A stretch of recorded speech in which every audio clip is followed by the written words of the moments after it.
There's a dramatic development in the case of the BC murder suspects whose bodies were found in Manitoba last week. The province's medical examiner has confirmed the remains are those of Cam McLeod and Bryer Schmegelsky. The RCMP is also confirming the two teens committed suicide. Jeff Semple is following these breaking details for us. What more can you tell us, Jeff?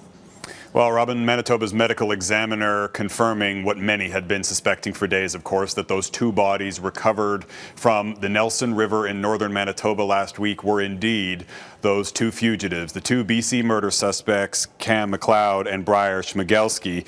The RCMP also confirming their cause of death. Police say they killed themselves, suicide by gunfire, in the words of police.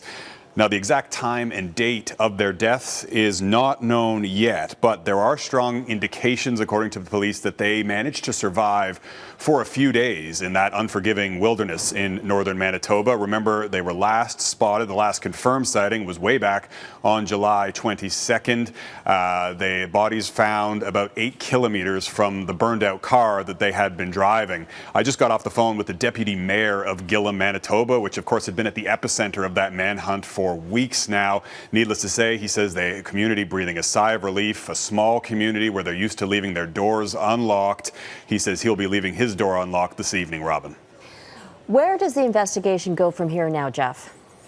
Well, we've got the big answer that we've been waiting for, that those two were indeed the two murder suspects. There are many outstanding questions yet to be answered, and police already promising that they will be providing more updates to come in the next few weeks. One of the biggest questions, of course, is whether those two men were indeed responsible for all 3 murders in British Columbia. Remember, they've been charged with 1 murder and were considered suspects in 2 others. And of course, the victims' families are desperate for those confirmations. Police say the best lead in that regard are 2 firearms that they say that were found with the bodies. Police now trying to connect those firearms to the murders and also trying to determine how the suspects got their hands on those guns in the first place, and we could see more charges stemming from that in the weeks ahead.